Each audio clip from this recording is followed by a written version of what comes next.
নির্বাচিত রাজনৈতিক সরকারের পথ পরিষ্কার করার জন্য খুব দ্রুত আমরা কিছু পদক্ষেপ নেব।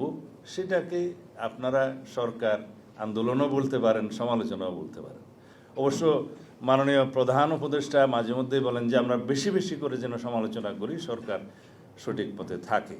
এই সরকারের একটি সঠিক গুণ আছে, তা হচ্ছে সরকার মাঝে মধ্যে ভুল সিদ্ধান্ত নিলেও সমালোচনার মুখে সেই ভুলগুলো শুধরায়, গু ধরে বসে থাকে না।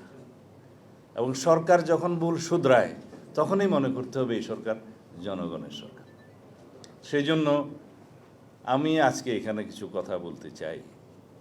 সেই কথাগুলো হচ্ছে, নির্বাচন যদি বিলম্বিত হয় সেই সময়গুলো আপনারা কেন বিলম্বিত করবেন সেই যৌক্তিকতা জনগণের সামনে তুলে ধরতে হবে। ইতিমধ্যে 6 মাস পার হয়েছে, সংস্কার কমিশনগুলো রিপোর্ট প্রদান করেছে সরকারের কাছে। সেই রিপোর্টের উপর ভিত্তি করে রাজনৈতিক দলগুলোর সাথে, সামাজিক শক্তিগুলো এবং বিশেষজ্ঞদের সাথে কথা বলার কথা।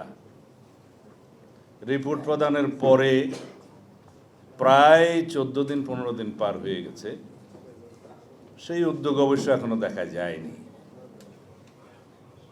আমি আশা করি খুব শীঘ্রই আপনারা যেই সমস্ত বিষয়গুলো রাজনৈতিক দল এবং বিশেষজ্ঞজন এবং সামাজিক শক্তিসমূহ ঐক্যমত পোষণ করতে পারে সেগুলো আগে চিহ্নিত করুন সংস্কারের মধ্যে। সংস্কার কমিশন রিপোর্টগুলো অত্যন্ত সুন্দর, বুঝলাম, কিন্তু সকল বিষয়গুলো কি ওখানে এসছে? অবশ্যই না। আবার কিছু বিষয় কি অতিরিক্ত এসছে? অবশ্যই হ্যাঁ।